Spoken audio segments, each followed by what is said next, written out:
Neumann. We have already discussed about the Nernst equation. Nernst equation gives the relationship between the cell potential, normal cell potential and standard cell potential. So Nernst equation क्या है? E cell is equal to E naught cell minus 0.0591 upon n log 10 of reaction result. E cell is the cell potential at normal condition or general cell potential, standard cell potential, and number of electron involved in net reaction, and क्या was the reaction quotient. Now we take a special case in the Nernst equation. If we consider that our redox reaction is going on and equilibrium is established. When equilibrium is established, when the rate of forward reaction is equal to rate of backward reaction. हमारे जब redox reaction चल रही है तो उसमें अगर ऐसी situation आ जाए कि फॉरवर्ड रिएक्शन और बैकवर्ड रिएक्शन का रेट इक्वल हो जाए तो वहाँ पर प्रोसेस क्या हो जाएगी, इक्विलिब्रियम में आ जाएगी. तो अगर इक्विलिब्रियम आ जाए तो यहाँ पर क्या कंडीशन आएगी at equilibrium. If cell at equilibrium, cell is at equilibrium, अगर सेल हमारा इक्विलिब्रियम आ जाएगी, you know at equilibrium delta Z is equal to 0. Equilibrium के ऊपर डेल्टा Z क्या हो जाती है, 0. और delta Z is 0, then delta Z is equal to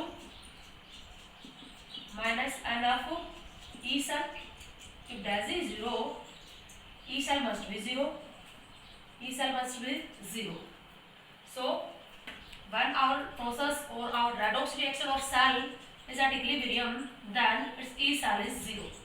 So E cell is 0.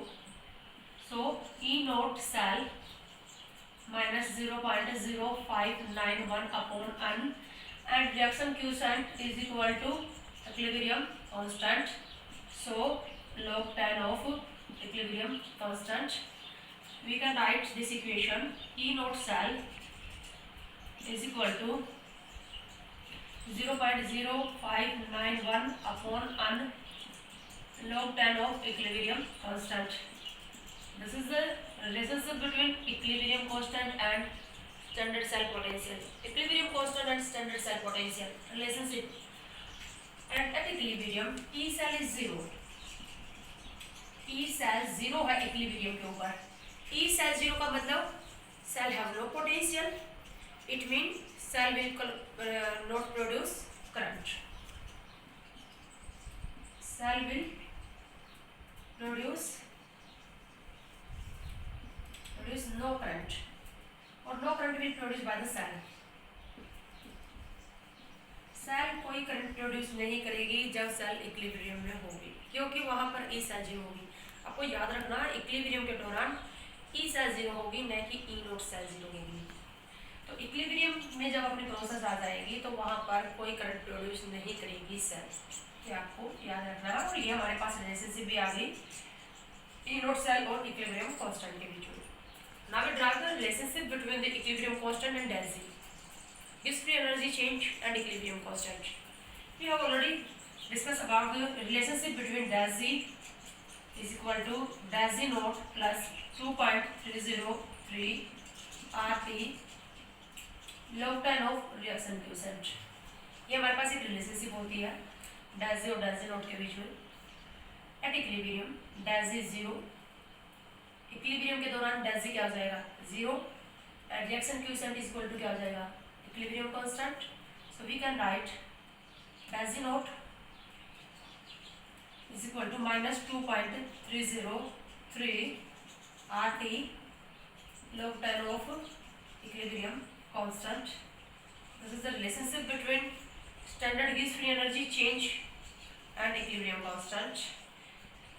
Equilibrium constant और standard gives free energy change, equilibrium constant और standard cell potential के बीच में ये रिलेशनशिप है. इसके न्यूमेरिकल्स आपको करने हैं, नर्स्ट इक्वेशन के भी करने हैं, और ये रिलेशनशिप है इसके न्यूमेरिकल भी आपको करने हैं. नेक्स्ट हम स्टार्ट करते हैं कंसंट्रेशन सेल. कंसंट्रेशन सेल क्या होती है, इसके नाम से पता चला concentration cell.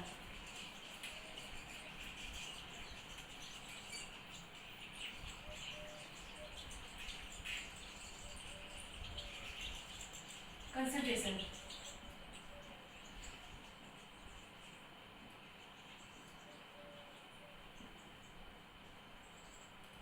That cell in which current is produced due to difference in concentration of solution. Cell produce current due to difference in the concentration of solution into half cell. Cell produce current due to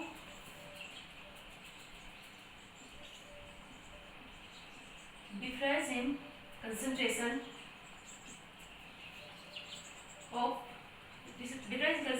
of solution in two half cell. In concentration cell, the two half cells are of the same type. Two half cells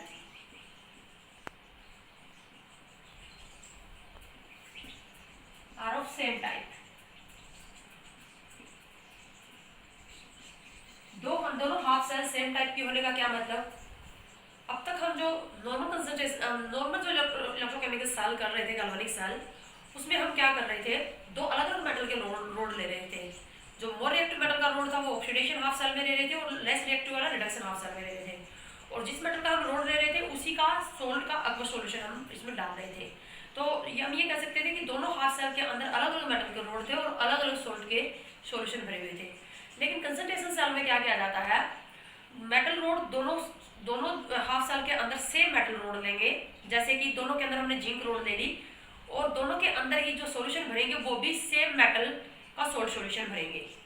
फिर भी वहां पर reaction होती रहेगी और reaction होने का कारण क्या होगा, दोनों हाफ सेल्स के अंदर सॉल्यूशन की कंसंट्रेशन में डिफरेंस होगा और इसकी जो कंसंट्रेशन होगी वो डिफरेंट होगी. तो रिएक्शन होने का कारण क्या है, कंसंट्रेशन का डिफरेंस, कंसंट्रेशन में डिफरेंस होना.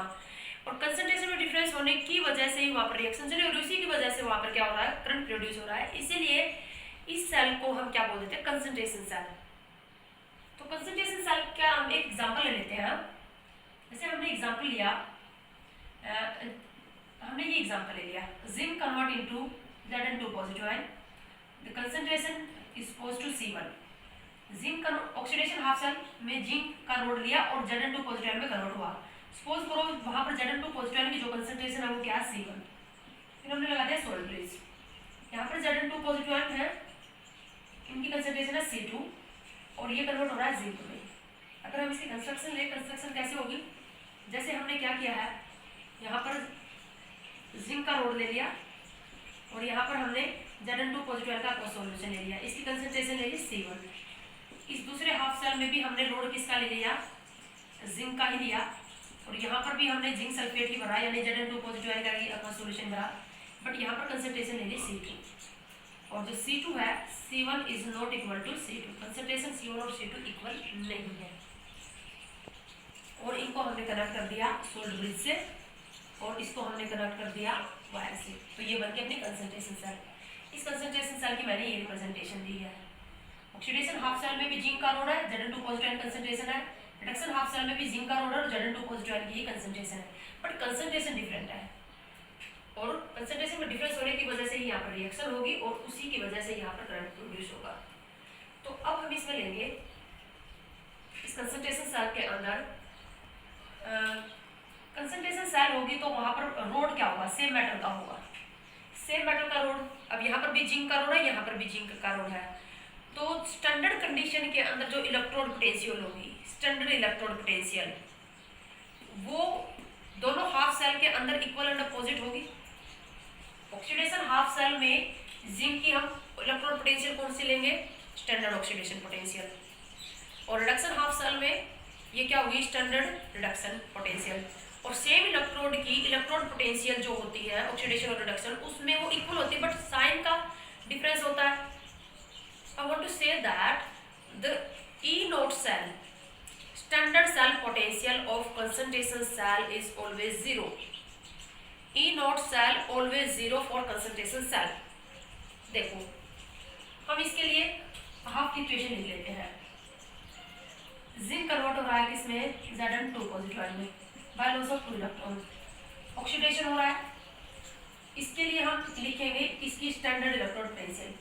तो ऑक्सीडेशन हो रहा है तो स्टैंडर्ड ऑक्सीडेशन पोटेंशियल लिख लेते हैं, Zn convert into Zn2 positive ion, standard oxidation potential. और जिंक की जो स्टैंडर्ड ऑक्सीडेशन पोटेंशियल होती है वो होती है -0.56 वोल्ट। तो हमारे पास जो स्टैंडर्ड ऑक्सीडेशन पोटेंशियल है, अब स्टैंडर्ड ऑक्सीडेशन पोटेंशियल का मतलब यहाँ पर Zn2 पॉजिटिव आयन की कंसंट्रेशन कितनी है, 1 मोलर। स्टैंडर्ड का क्या मतलब होता है, एसटीपी कंडीशन में one concentration of ions is 1 molar. तो स्टैंडर्ड कंडीशन में कंसंट्रेशन क्या है, 1 मोलर। तो standard oxidation potential of zinc is +0.56 volt. Now we write the reduction half cell. In reduction half cell which type of reaction take place, Zn2 positive ion और standard चला है तो यहाँ पर भी Zn2 पॉजिटिव आयन कंसंट्रेशन क्या होगी, 1 molar convert into by take off 2 electron convert into zinc solid. इसकी हम रिडक्शन पोटेंशियल लिखते हैं, ये रिडक्शन प्रोसेस है तो इसकी क्या लिखेंगे, reduction process E not Zn2 positive ion convert into Zn। और इसकी जो रिडक्शन पोटेंशियल वैल्यू होगी, देखो ये दोनों जस्ट प्रोसेस, ये जो प्रोसेस है ये इस प्रोसेस के जस्ट रिवर्स है, दिखाई दे रहा है आपको, 1 molar Zn2 positive ion by take off 2 electron convert into zinc. और मैंने आपको ये बताया था कि अगर हम किसी रिएक्शन को रिवर्स करते हैं तो उसकी इलेक्ट्रॉन पोटेंशियल और जो डेल्ची होती है वो क्या हो जाएगी, वैल्यू सेम रहेगी, बस साइन अपोजिट हो जाएगा। डेजी और ई के मैंने जब आपको फंक्शन करवाया था उस टाइम मैंने बताया था कि अगर हम किसी भी रिएक्शन की, सपोज करो हमारे पास कोई रिएक्शन है, उसकी ई की वैल्यू x है और उसको हमने रिवर्स कर दिया तो रिवर्स रिएक्शन की जो ई वैल्यू आएगी वो -x आ जाएगी, यानी कि वैल्यू सेम रहेगी बस साइन अपोजिट हो जाएगा। तो ये दोनों प्रोसेस भी एक दूसरे की क्या जस्ट रिवर्स प्रोसेस है। तो अगर इसकी हमारे पास ई नोट वैल्यू 0.56 वोल्ट है तो इसकी ई नोट वैल्यू क्या आ जाएगी, -0.56 वोल्ट। तो इसकी जो रिडक्शन पोटेंशियल वैल्यू होगी हमारे पास वो भी -0.56 वोल्ट। अगर अब हम ई नोट सेल निकालें इसकी, ई नोट सेल, तो ई नोट सेल निकालने का फॉर्मूला क्या होता है हमारे पास, SOP anode plus SRP cathode, SOP anode and SRP cathode. Standard oxidation potential of anode is 0.56 and standard reduction potential of cathode is -0.56 and we obtain E naught cell 0. So you have to remember that the E naught cell of concentration cell is 0. और आपसे पूछ लिया जाए कि इनमें से कौन सी concentration cell है तो आपको E naught cell 0 निकालनी पड़ेगी। जिसकी E naught cell 0 आएगी वो सेल क्या होगी, कंसंट्रेशन। तो हम कंसंट्रेशन सेल में हमने एग्जांपल ले रखा है जिंक कंसंट्रेशन सेल, ये जिंक कंसंट्रेशन सेल कहलाएगी। अगर किसी कंसंट्रेशन सेल के हमें नेट रेडॉक्स रिएक्शन लिखनी हो तो हम कैसे लिखेंगे, वैसे ही लिखेंगे जैसे नॉर्मल गैल्वेनिक सेल की लिखते हैं, पहले ऑक्सीडेशन हाफ रिडक्शन हाफ दोनों को जोड़ देंगे। तो पहले हम लिखते हैं oxidation half equation.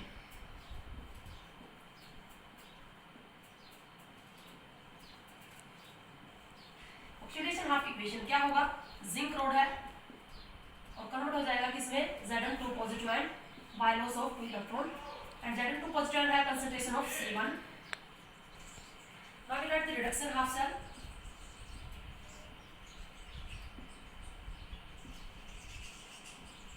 In the reduction half cell, the Zn2 positive ion from the solution which are present in reduction half cell by take of electron from the cathode and convert into zinc. And Zn2 positive ion have concentration of C2. Now we write the net cell reaction by adding these two reactions. So we write the net reaction Zn solid plus Zn2 positive ion, Zn2 positive ion concentration C2। ये कौन से Zn2 positive ion, cathode वाले, reduction half cell वाले, 2 electron cancel out हो जाएंगे। Zn2 positive ion concentration C1, ये Zn2 positive ion कौन से, एनोड वाले, plus zinc solid. This is the net cell reaction take place in concentration cell. If we write the reaction quotient for this, reaction quotient is the concentration of product and concentration of reactant. In product, zinc solid has concentration 1. In reactant, zinc solid also has concentration 1. So we write the Zn2 positive ion concentration of Zn2 positive ion which are present in anode. कौन से Zn2 positive ion है? Anode वाले. Upon concentration of Zn2 positive ion present in reduction half cell यानी cathode. तो हमारे पास क्या होगा, ऊपर कंसंट्रेशन किसकी आएगी, जो ऑक्सीडेशन हाफ सेल में जो आयंस पड़े उनकी कंसंट्रेशन, और नीचे आएंगे जो रिडक्शन हाफ सेल के अंदर जो आयन पड़े हैं, और इनकी कंसंट्रेशन हमने क्या ले रखी है, C1. तो इसी को हम क्या लिख सकते हैं, C1 अपॉन C2. आयन की वैल्यू हमारे पास क्या आ गई यहाँ पर प्रेजेंट केस में 2. तो अब हम लिखेंगे इसके लिए Nernst equation. We write the Nernst equation for concentration cell. Nernst equation हमारे पास E cell is equal to E naught cell minus 0.0591 upon n log 10 of reaction quotient. E naught cell for concentration cell is 0. So we can write E cell is equal to minus 0.0591 upon n log C1 upon C2. General expression लिखा हमने, ये किसी भी concentration cell का general expression. n की value very करेगी, इसलिए हम यहाँ पर जनरल एक्सप्रेशन लिख रहे हैं, इसलिए n की वैल्यू हम यहाँ पर पुट नहीं कर रहे. C1 कौन होंगे, concentration of ions which are present in oxidation half cell and concentration of ions which are present in reduction half cell. So this is the Nernst equation for concentration cell. Greater, you know, the E cell value is depend upon the concentration of C1 and C2. E cell की जो value है वो किस पर depend करेगी, reaction quotient पे. तो जितना C1 और C2 की कंसंट्रेशन में ज़्यादा डिफरेंस आएगा उतनी ही E सेल की वैल्यू ज़्यादा आएगी. जितना C1 और C2 की कंसंट्रेशन में ज़्यादा डिफरेंस आएगा.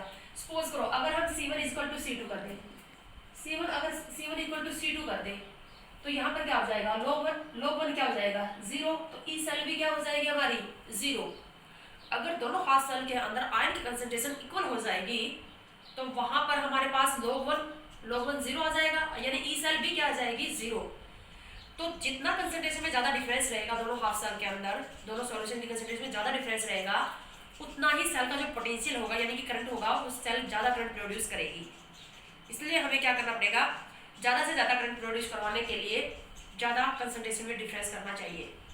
अब इसमें भी हम दो केस करेंगे. फर्स्ट केस,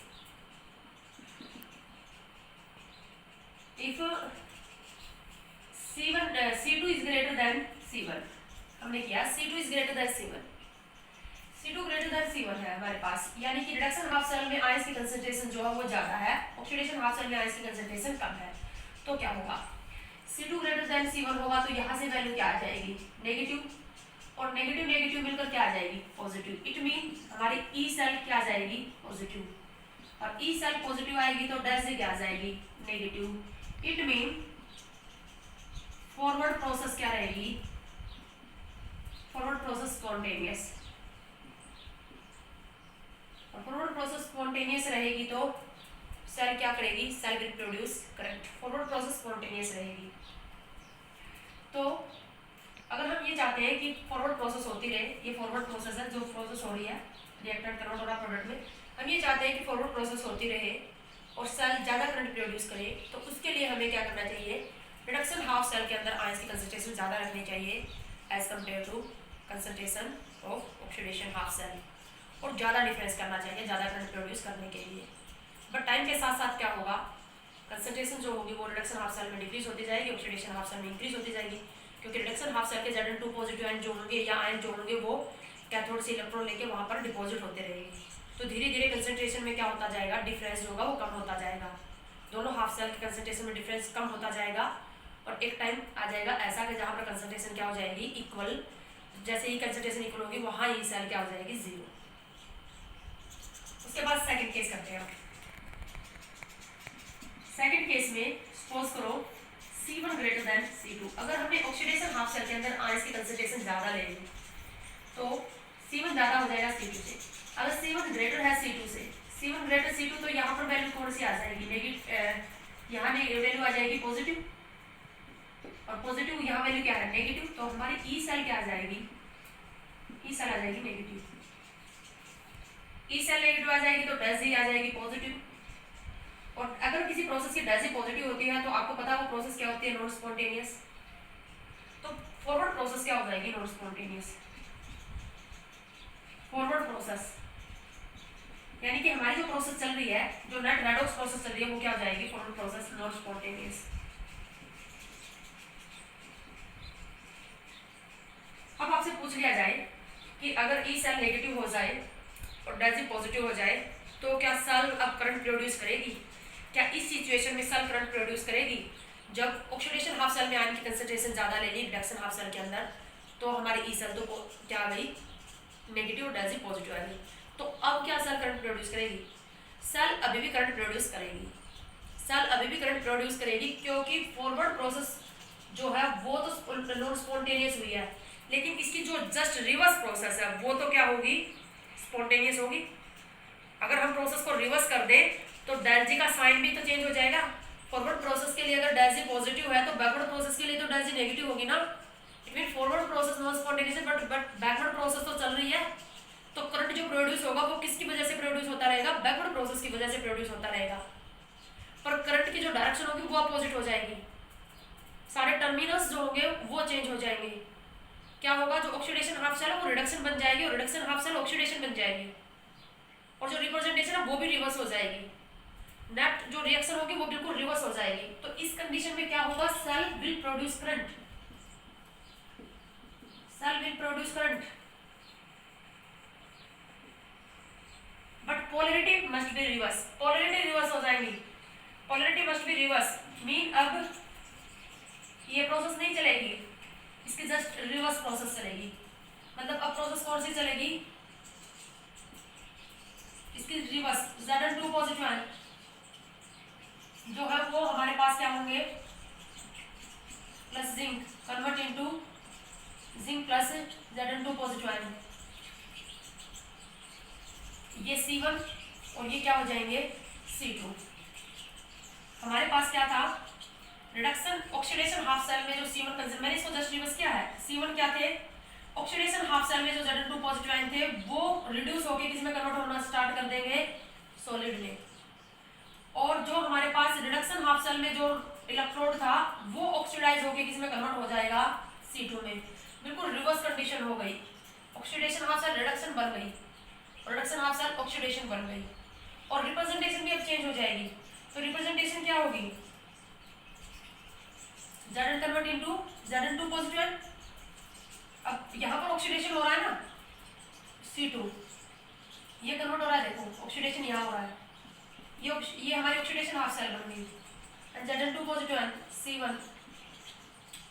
तो रिएक्शन भी रिवर्स हो जाएगी, उसकी रिप्रेजेंटेशन भी रिवर्स हो जाएगी और करंट की डायरेक्शन भी रिवर्स हो जाएगी। तो ये थे हमारे पास कंसंट्रेशन सेल और उसके कुछ स्पेशल केसेस।